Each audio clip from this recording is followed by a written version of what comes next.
Alfred Sirvin chez les juges aujourd'hui. L'ex-numéro 2 d'Elf a été entendu pendant plus de 2h30 dans l'affaire des frégates de Taïwan, une audition d'autant plus capitale que depuis son incarcération le 7 février dernier, jamais Alfred Sirvin n'a encore été entendu sur le fond. Il aurait dû donc enfin livrer sa version d'un des épisodes les plus sulfureux du tentaculaire dossier Elf. En tout cas, rien n'a filtré à sa sortie. Deuxième semaine du procès de l'ordre du Temple solaire. À la barre aujourd'hui, l'unique accusé, Michel Tabachnik. C'est donc la générale pour le chef d'orchestre. Ce matin, un expert psychiatre a décrypté les enseignements de Michel Tabachnik pour tenter de comprendre si ces textes pouvait conduire les adeptes à accepter la mort et le suicide. Sur place au tribunal, Georges Siciliano, Bernard Nicolas. Il était un des intervenants les plus attendus de cette deuxième semaine de procès. Jean-Marie Abgral est expert psychiatre. C'est lui qui a été chargé d'analyser les textes écrits par Michel Tabachnik qui faisaient partie de l'enseignement au sein de l'ordre du Temple solaire. Avec une question, Michel Tabachnik a-t-il influencé les adeptes de l'ordre au point que certains ont pu accepter l'idée de mourir prématurément ? On a eu en permanence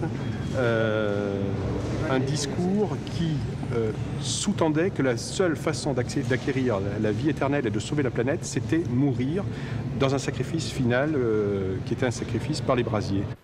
Après les 5 heures d'exposé du docteur Abgral, Michel Tabachnik a dû s'expliquer sur cet enseignement dont il affirme qu'il n'avait rien de morbide. Pendant ce temps, Alain Vuarnet estimait, lui, qu'instruire le simple procès d'une secte était insuffisant aux yeux des familles de victimes. Je pense que ce que le juge Fontaine a fait dans toute son instruction sur le volet du suicide collectif était normal et il fallait le faire, puisque la secte prenait la fin du monde, etc., qu'on n'avait plus rien à faire sur cette fichue terre. Mais bien sûr qu'il fallait le faire. Mais cela n'aurait pas dû l'empêcher de faire aussi le même travail, aussi assidu, sur la thèse du crime perpétré par l'extérieur. Et ça, il ne l'a pas fait. Un autre témoignage déterminant est désormais attendu. Il s'agit de celui de cet homme qui fut à la fois l'ami, le confident et le chauffeur des 2 policiers morts dans le Vercors. 2 policiers dont Jean-Pierre Lardancher, simple inspecteur à la Dicilec, qui s'est rendu 3 fois au ministère de l'Intérieur entre les 2 massacres de 94 et 95. Le budget de la ville de Paris discuté depuis ce matin, premier acte politique d'importance pour Bertrand Delanoë et sa majorité plurielle. Oui, le seul hic, c'est que cette majorité plurielle, eh bien, elle est un peu trop plurielle. Les Verts font déjà entendre leur propre voix. Au Conseil de Paris, finalement, la droite n'a plus le monopole de la division. Reportage, Édouard Bridge, Thierry Desgiral. Le maire de Paris aurait pu être lui, raté, c'était lui encore le mois dernier. Voilà le nouveau conseil et ce matin pour la première, c'était l'examen du budget. Nous travaillons sur le socle budgétaire dont nous héritons et nous plaquons dessus un certain nombre de priorités incontournables, urgentes du contrat passé par Bertrand Delanoë avec les Parisiens. Et ce budget en bref, c'est 40 millions pour les 20 mairies d'arrondissement, 30 millions à la culture, un budget plus important pour la garde d'enfants. La droite observe maintenant son nouveau rôle opposant. Il y a un livre de François Mitterrand qui disait la paille et le grain. Ben, c'est un budget où il y a beaucoup de paille et pas beaucoup de grain. C'est exactement le même, avec simplement la suppression de la diminution des impôts qui avait été proposée par Tibéri de 4%. Donc pour le reste, c'est le même. La droite pense ses plaies encore béantes, Philippe Séguin est muet, préférant pour l'heure rester dans l'ombre et laissant le micro aux autres. L'opposition, ça a l'avantage, c'est que ça nous rend combatifs et puis ça nous force à travailler les neurones. Alors on n'est pas nombreux aujourd'hui. Et j'espère qu'on ne va pas continuer à se bouffer la rate parce que ça serait dramatique. Mais la gauche, elle aussi, se déchire. Les Verts veulent stopper les 43 millions de subventions allouées au PSG. La guerre commence. Pas de guerre, n'en rajoutez pas. Je crois qu'on peut avoir des nuances sans être dans le conflit. Je nous sens assez proches, mais que l'on soit différent et légitime et peut être un atout pour cette majorité. En tout cas, c'est comme ça que je l'entends en tant que chef d'équipe. Bref, profil bas pour la droite, excitation et surenchère pour la majorité plurielle. C'est qu'il faut la digérer, l'alternance. Au Proche-Orient, un attentat. Encore une voiture piégée a explosé dans un marché populaire dans une localité israélienne au sud-est de Tel Aviv. 4 personnes blessées, toutes soignées sur place. La bombe, un tuyau bourré d'explosifs et de clous, aurait été placé sous un véhicule en stationnement. Et dans la bande de Gaza, un garçon de 11 ans a été tué lors d'affrontements entre soldats israéliens et manifestants palestiniens. Des heurts intervenus à l'issue des obsèques d'un jeune homme de 25 ans, tué, lui, par l'armée israélienne la semaine dernière. Puis une dernière nouvelle qui nous concerne, nous les femmes. Plus besoin de stérilets ou de pilules que l'on oublie une fois sur deux. Une petite révolution contraceptive débarque en France. Il s'agit d'un implant contraceptif. 30 secondes pour l'installer, 3 minutes pour l'enlever. Et entre-temps, 3 ans de tranquillité. En un mot, c'est le bonheur, Marie-Christine Lux. L'implant a la forme et la taille d'une allumette, un bâtonnet de 4 cm de long qui va être glissé sous la peau du bras au-dessus du coude grâce à cette sorte de seringue. Cela prend à peine 2 minutes pour le poser sous anesthésie locale. Donc il s'insère ici, en général toujours dans le bras gauche, sauf pour les gauchères où on le mettra dans l'autre bras. L'implant va diffuser tous les jours dans le sang un progestatif, un produit contraceptif qui bloque l'ovulation et évite ainsi une grossesse. Vraisemblablement, on ne le proposera pas aux jeunes filles, par exemple, ou aux adolescentes qui commencent leur contraception. On le proposera plutôt aux femmes qui auront essayé les autres moyens et qui, pour une raison ou une autre, ont envie de changer de contraception. Comme tout mode contraceptif, cet implant a aussi ses effets secondaires, comme des saignements très importants les premiers mois. 120 000 femmes utilisent déjà ce procédé en Europe. Aucune ne s'est retrouvée enceinte, ce qui laisse prévoir une efficacité à 100%. Un contraceptif qui fait effet pendant 3 ans. Et si une femme, soit parce qu'elle ne le tolère pas, soit parce qu'elle décide de faire un enfant, soit pour X raisons, elle n'a plus besoin de contraception, on peut l'enlever même au bout de 6 mois. 3 semaines après le retrait de cet implant, la fertilité revient, les ovulations reviennent. Appelé Implanon, il sera en vente sur ordonnance début mai. Son prix 900 francs environ sera remboursé à 65% par la sécurité sociale, comme les pilules. Voilà pour les infos, merci Daphné. Bonsoir. À mercredi, bonsoir. parce que demain il n'y a pas de NPA, hein, il y a du football, donc vous regarderez comme nous tous. Bien sûr.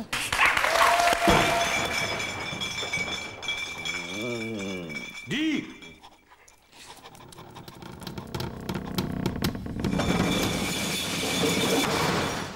J'ai rêvé à vous cette nuit. Ah, oui. bon? Oui, oh, oui, ça alors? C'est bête, hein, les rêves. Oh non, non, mais c'est pour dire, vous étiez sur la plage. Vous savez qu'on va chercher des... Vous aviez votre petit string léopard, et puis vous avec votre chevelure blonde qui flottait dans le vent, et puis vous dites, si on allait courir, alors on couche.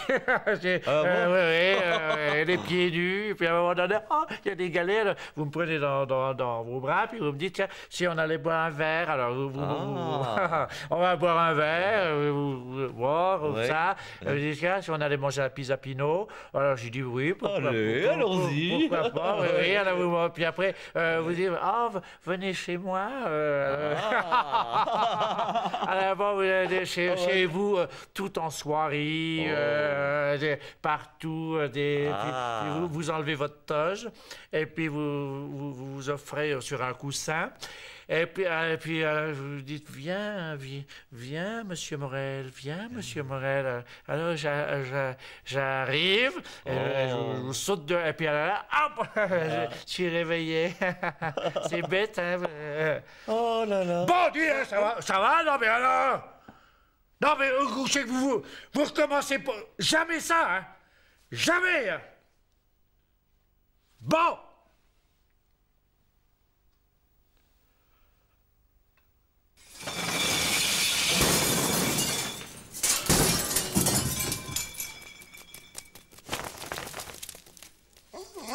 Dis donc!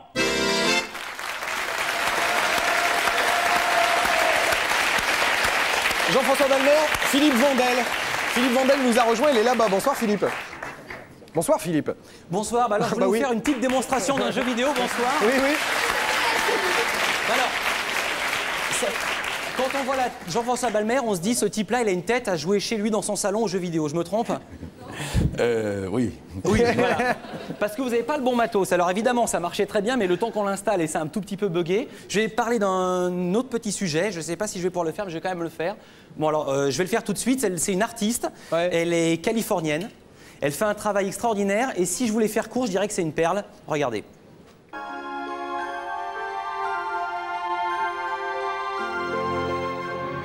Liza Lou a mis 5 ans pour créer cette œuvre, une cuisine de 10 mètres carrés en taille réelle.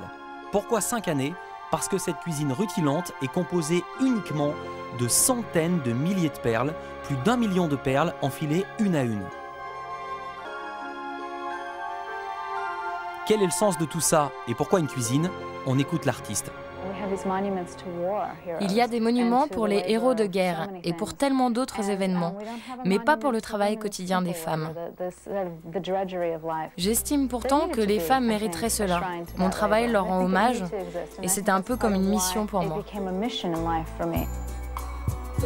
Liza Lou considère donc son travail, et c'est vraiment du boulot, comme un hommage aux millions d'heures que les femmes ont passées dans leur cuisine. Cela montre selon elle la vraie nature du travail de la ménagère et elle veut dénoncer l'image stéréotypée de la femme avec ce dessin au fond du four.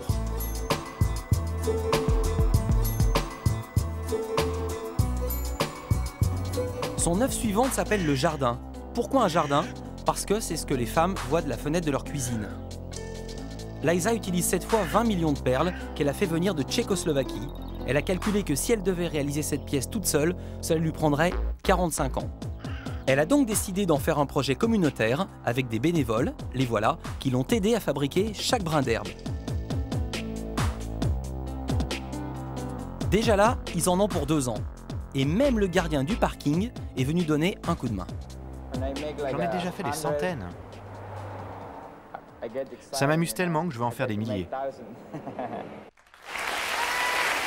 merci pour elle. Bon alors est-ce que ça marche? Ça y est, évidemment, ça marche. Vas-y. Alors ce qui est chiant avec les consoles, c'est qu'on voit pas ce qu'on fait, tandis que là, si le son fonctionne, regarde. Voilà, je suis un peu loin. On se déplace avec ce petit pommeau de douche, c'est un prototype. Et voilà. Ouais. Je suis un petit peu loin et ça marche évidemment avec. Là, je suis un peu loin avec le gauche. Voilà, on peut sauter et on peut faire une sorte d'énorme mandale double. Et l'uppercut par-dessus. C'est pas bon? Et ça... Pas mal. Ça s'appelle bodypad et ça marche aussi évidemment avec le pied. Là, je suis un peu loin. Je me rapproche. Et le second, merde. Vas-y. Non, il veut pas. Allez, je le termine comme ça. Voilà. C'est pas beau ça? Super. Ce sont des Français qui font ça. Vas-y. Ça se débranche. Et alors, je précise. C'est pas un jeu vidéo, là c'était un jeu d'arcade qui s'appelle Tekken, c'est la commande qui est nouvelle, c'est cette commande-là, et ça marche sur n'importe quel jeu. Et ça vaut la peau des fesses? Non, ça vaut dans les 200-300 balles, alors ils cherchent des industriels, une fois que c'est plugué, ça marche très très bien pour les aider. Et pour finir? Pour finir, je vais parler de la SNCF, mais pas des grèves, de la littérature. Si, il y a de la littérature à la SNCF, ça vous fait sourire, je vous assure que c'est vrai. La vie du rail, par exemple. Mais oui, non, mais regardez ce qu'ils ont fait, ils font du recrutement interne au sein de la SNCF, pour que les gens trouvent des postes un petit peu mieux, des concours, et dans les concours, il y a une épreuve de français. Mais sauf que les grands écrivains français, ça fait peur aux cheminots qui passent les concours. D'où cette affiche que j'ai ici, qui était placardée dans les gares. On va le voir, ça s'adresse aux futurs candidats aux examens de maîtrise. Alors ils disent, l'épreuve de français vous fait peur? La SNCF vous propose une formation nouvelle pour la préparer. Et on voit sur l'affiche des inscriptions avec des noms de grands écrivains de langue française, comme par exemple, voici les écrivains qui nous proposent à étudier Rabelais, Anatole France, Jules Renard, Théophile Gautier et Beaumarchais. Et voilà, ils ont confondu avec Bonmarchais, bravo. Bravo.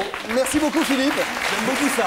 Merci à vous et pardon pour... Là on est très loin de la poésie de Novecento, on est très loin des Molières. On parle beaucoup de Novecento et de vous pour les Molières, vous savez ça?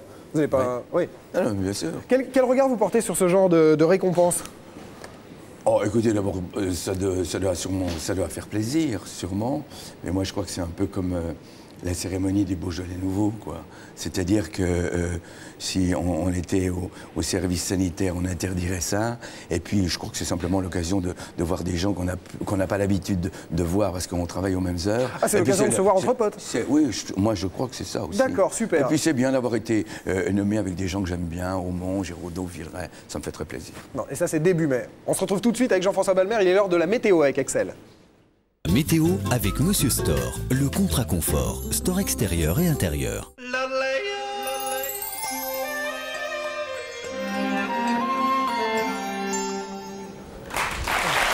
Où est-elle?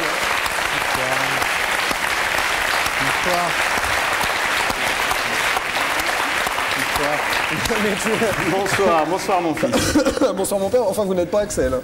Pas trop anxieux, ça va? Anxieux de? Vous en faites pas Thierry, ça va très bien.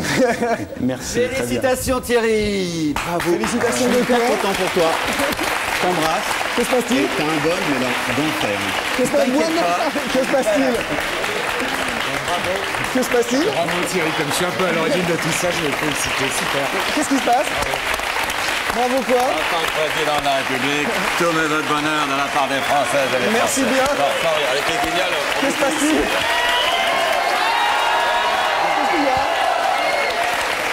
Mais qu'est-ce qui se passe? Franchement, ça fait plaisir. Félicitations. Et que se passe-t-il? C'est même pas mon anniversaire.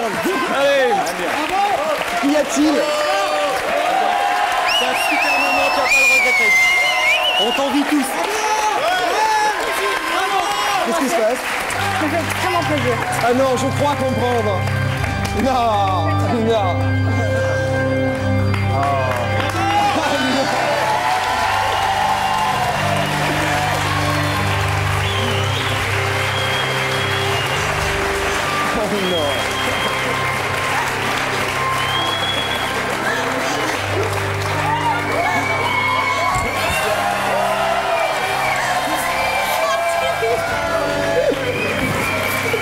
Je suis tellement contente. Pourquoi oui, attendez, monsieur Dijon, c'est pas le moment de vous dégonfler parce que ça va coûter très cher. Le traiteur, c'est pas Canal qui paye. Hein. C'est vrai, il a payé une fortune pour le traiteur, papa. Non, soyez gentil. Hein. Il est sympa. Bon, merci. Voilà. Merci beaucoup. Voilà.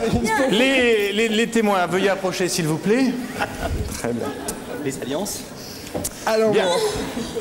Pourquoi aujourd'hui? Axel Lafont. Oui.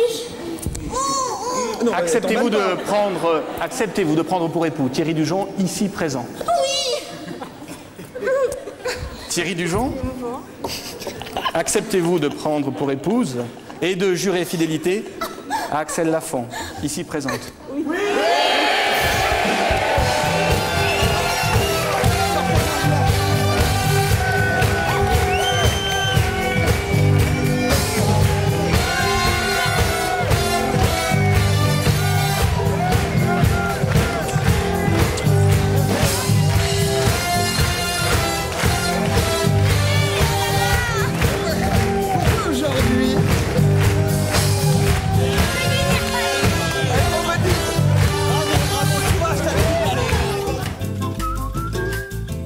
Monsieur Store, le contrat confort, volet roulant et porte de garage. Ah! Ah non! Ah non! Ah! Ma mère va le croire. PPD, vous étiez au courant? Pas du tout. En tout cas, je suis pas sûr que votre mariage dure autant que la pièce de François Balmer. Hein. Il y a peu de chance, effectivement. Lui joue depuis le 14 septembre. Il en a encore pour combien avec la tournée en province? 6 mois, 8 mois?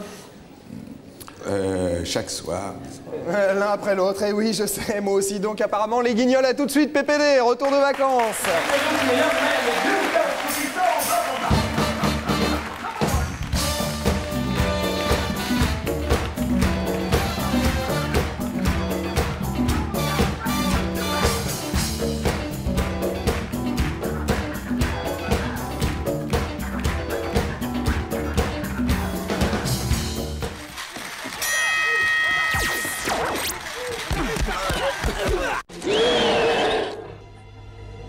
Où est-ce que tu as trouvé ça?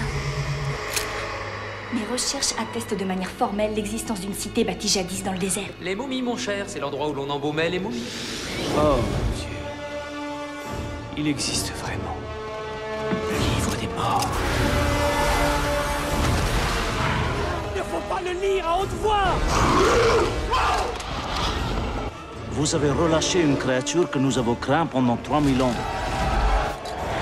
Mon Dieu, qu'avons-nous fait? Je crois qu'on a un sérieux problème. Il a peut-être déjà choisi sa victime pour le sacrifice humain. Quand il m'aura transformé en momie, je pense que vous serez le prochain sur la liste.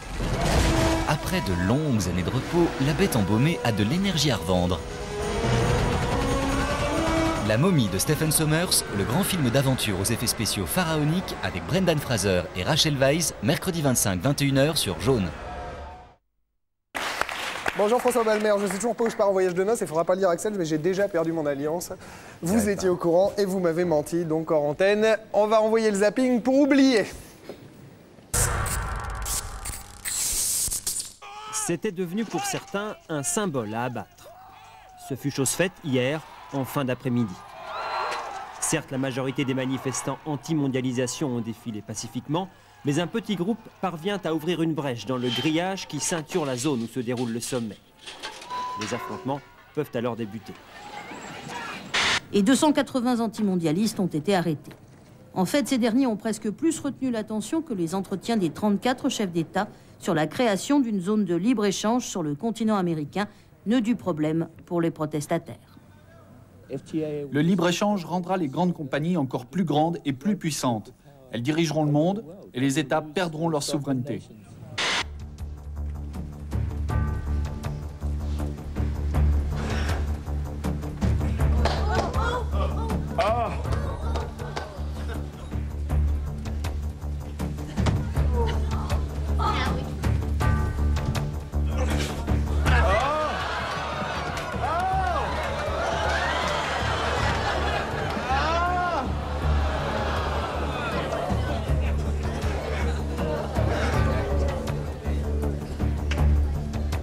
Ah.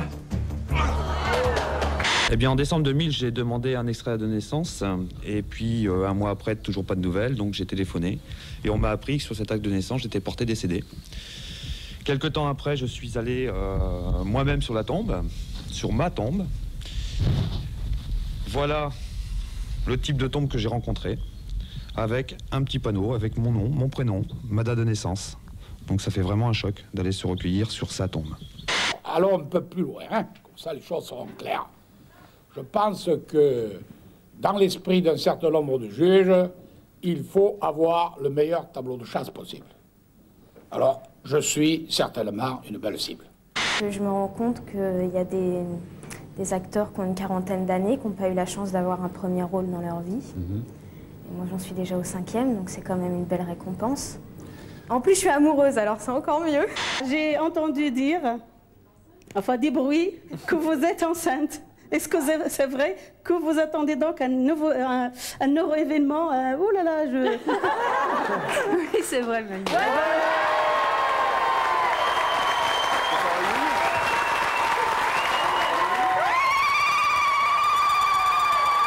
Oui, mais je sais pas comment ça se met. Dans l'autre sens, Ariane, quelque chose. je vais vous emprisonner. Comment ça se met, ça? Vas-y. Voilà. Là, on plaisante plus du tout, là, pour le Attends, là, c'est juste là. Déjà marché aussi. Attends, mais c'est même pas... Tu veux que je te dise? D'abord, la première chose que tu ressens là, c'est pas un manque de liberté ou c'est que tu ne peux pas marcher là. Tu n'es pas un être humain. À l'époque du site d'Action, c'était en 1984, vous étiez malade depuis combien de temps? Oh, depuis peu, depuis 1 an et demi à peu près. Donc, un an et demi. Ça veut dire presque 8-9 ans maintenant. Entre 8 et 9 ans, oui, j'attaque mes 10 ans. Alors ceux qui disaient qu'on en avait pour 10 ans, ben bonjour. J'étais content de vous rencontrer. Ça veut dire que je peux te porter un peu bonheur? À condition que tu n'aies pas une grippe ou une angine, parce que j'en ai pour 3 mois cette fois-ci. Patrick Jagneau, merci beaucoup. La dernière idée du maire nettoyeur, c'est d'organiser une nuit des femmes. Les rues seront interdites aux hommes de 19h à 1h du matin.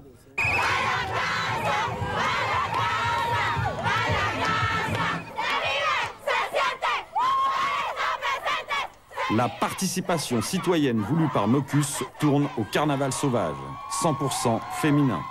Activité principale, la chasse à l'homme.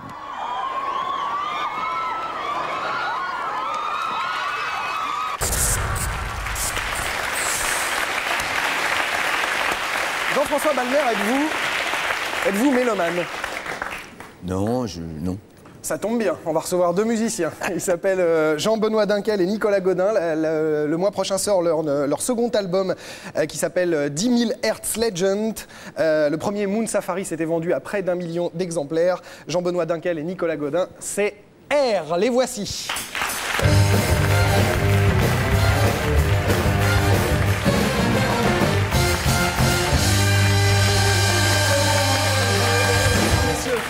Nicolas. Bonjour. Jean-François. Bonjour. Jean-Benoît. Bonjour. Comment allez-vous?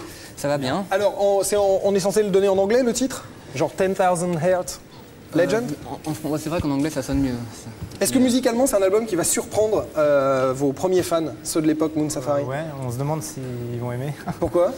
Parce qu'on essaie de faire quelque chose de différent à chaque fois, mais je pense que si les gens s'ils veulent retrouver la musique de Moon Safari, ils pourront écouter Moon Safari. Il existe déjà, il n'y a pas besoin d'en faire un deuxième. Celui-là est quoi? Il est plus électronique, plus trash, plus... C'est un album un peu expérimental quelquefois. C'est-à-dire qu'on a expérimenté avec des machines, on s'est focalisé en fait sur tirer des sons un petit peu extraordinaires, des machines digitales qu'on touchait pour la première fois. Donc il y a tout un travail expérimental. Il y a des invités de marque? Il y a Beck par exemple. Ouais. Comment ça s'est fait la rencontre avec Beck? Tout naturellement, on est chacun fan de l'autre. Et donc on est souvent à Los Angeles pour travailler, pour tourner nos premières vidéos, pour répéter. Et donc comme il est de là-bas, c'est un peu notre ange gardien avec quelques acolytes. Omar et Fred? Oui, Omar? Oui, non, en fait, je voulais dire, vous êtes le groupe de musique, je voulais savoir, vous faites de la musique de chambre à R? Alors, ça c'est l'album. Et ça, c'est le premier single. Je sais pas si ça va être la pochette aussi. Ouais. Ça s'appelle Radio Number One. Vous allez le jouer tout à l'heure. Ils vont jouer pour nous en live ici, à nulle part ailleurs. Il y a aussi un clip qui vient d'être réalisé. En voici un petit morceau, mais on va pas vous en montrer trop long puisqu'on aura le live tout à l'heure. Regardez.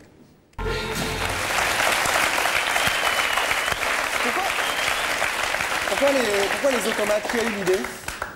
C'est Alex et Martin qui ont fait le clip, qui ont eu l'idée.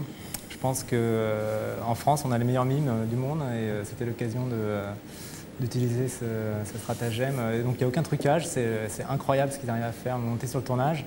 Et ils font des choses qui défient les lois de la gravité, quoi. Est-ce que vous allez tourner avec cet album? Oui. On commence le 12 juin à Dallas et on sera en Europe à la rentrée après l'été. Et on fait une grande tournée dans le monde entier. Vous tournez combien de temps aux États-Unis avant de revenir en Europe? Un mois. Un mois? Sur scène, moi je vous avais vu aux États-Unis justement, il y a quoi, 3, 4 ans, 5 ans peut-être? Non, il y a 3 ans. 3 ans, ouais, peut-être. Ouais. Le côté justement très électronique, beaucoup de machines, tout ça, est-ce que vous n'avez pas l'impression de perdre un peu du plaisir de la scène à cause des contraintes matérielles? En fait, sur scène, nous, on essaye de jouer le plus possible de choses.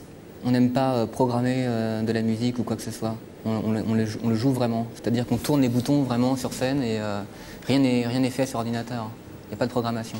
Pour le fun, il faisait, dans le concert que j'avais vu aux États-Unis, il revisitait le générique de 30 millions d'amis. Vous allez refaire ça? Non, pas du tout. En fait, c'était des choses... Au bout d'un moment, sur scène, on ne peut plus jouer les mêmes morceaux comme ça. Alors, pendant les soundchecks, on essaie des choses et le soir, on les joue pour se faire plaisir. Et alors justement, le concert que j'avais vu durait 1 heure, 1h10, ce qui était assez court pour un concert. C'est parce que vous manquiez de morceaux. Là, cette fois-ci, ça sera plus long? Non. Il faut mieux que ce soit court, plus trop court que trop long. Pourquoi c'est le format idéal pour vous, 1 heure, 1 heure et quart? Les gens ne peuvent pas tenir plus d'1 heure de concentration. Enfin, voir 1 heure de musique et se concentrer pendant 1 heure, c'est déjà un effort énorme. Enfin, moi, j'ai du mal. La plupart des concerts font 2 heures, 2 heures et demie. C'est vraiment un effort. Bon, Springsteen plutôt, non. Oh non, même sans aller taper Springsteen. Non, mais en fait, les concerts, c'est un aspect du rock qui est un peu... ça veut dire, moi déjà en tant que spectateur, je me suis basé sur mes goûts, quoi. Et c'est vrai que moi j'aime bien rester à un concert 1 heure et puis après faire autre chose. Donc naturellement, quand je suis sur scène, je suis cette direction. Omar et Fred? Non, je voulais savoir, les garçons, vous êtes appelés Air, c'est rapport à vos cheveux ou c'est parce que vous avez un sacré toupet et que vous ne manquez pas d'air dans la soirée? Vous allez avoir la totale. Vous savez que ces garçons travaillent aussi, enfin ont travaillé aussi pour le cinéma. Vous voyez qui est Sofia Coppola? Mais c'est la fille de... Ouais, voilà, qui a réalisé son premier long métrage. J'ai pas vu, mais... Oui. Pas mal, Virgin Suicide, ouais. Et ce sont eux qui avaient réalisé la bande originale du film. Regardez pour vous remettre ça en mémoire, dans l'oreille.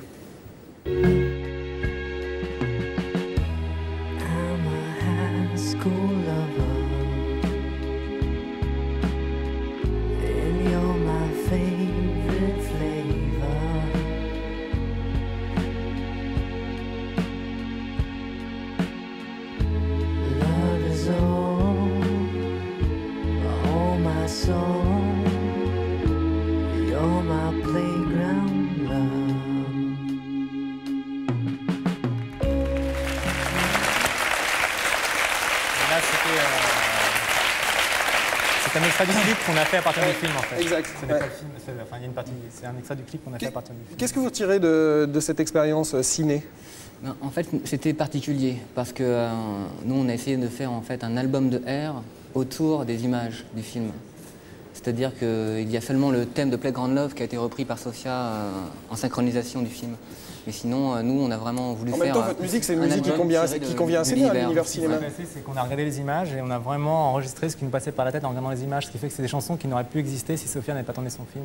Ça fait que l'espace d'un album, Sofia était le 3e membre du groupe, puisque on a vraiment fait que des compositions originales en regardant son film, quoi. Un réalisateur avec lequel vous aimeriez travailler? Un rêve? Un Graal? David Lynch. David Lynch? Ah, moi aussi. Ouais. Ah ben voilà. Ah ben moi je veux bien voir. On a qu'écrire un lettre entre communs. On fait une demande, on fait une audition, je suis d'accord. Ah ben voilà, montons quelque chose. Omar et Fred, vous aussi David Lynch? Oui, pourquoi pas. Mais en fait, moi Thierry, je voulais te poser une question. C'est parce qu'en fait, t'as invité Balnéaire. T'as invité R. Pourquoi t'as pas invité nos mères? Ouais.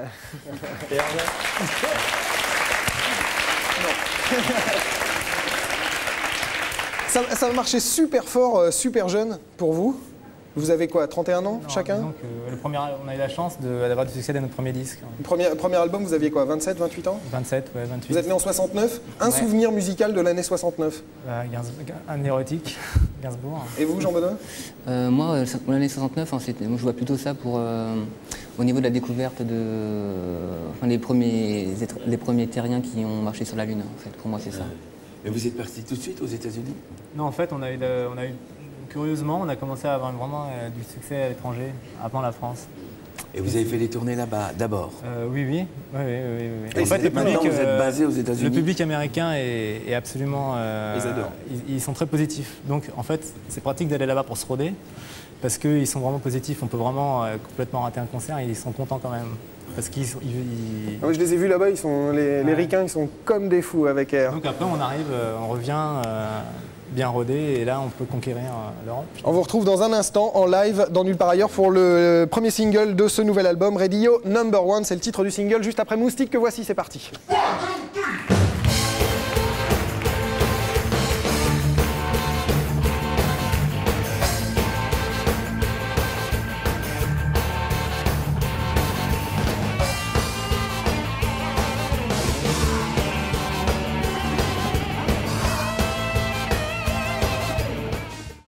Il y a bien longtemps que nous n'avons pas eu une conversation entre père et fils. Tout doit être parfait.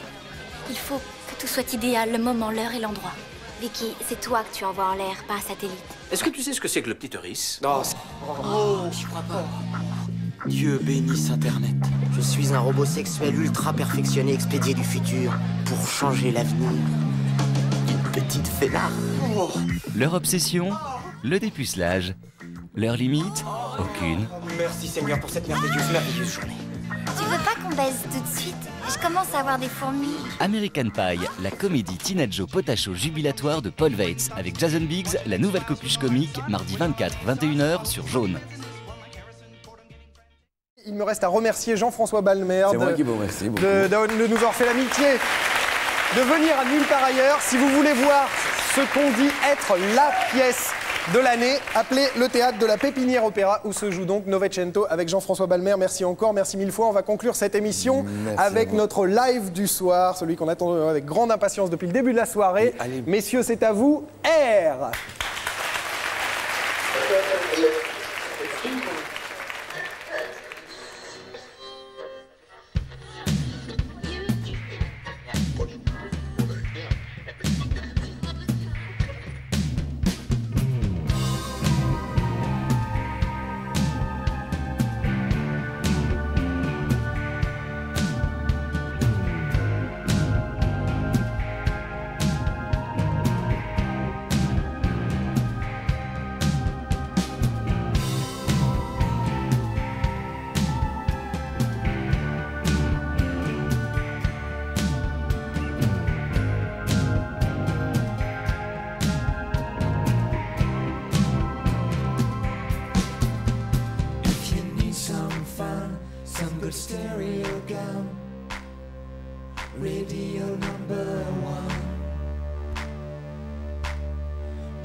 Radio number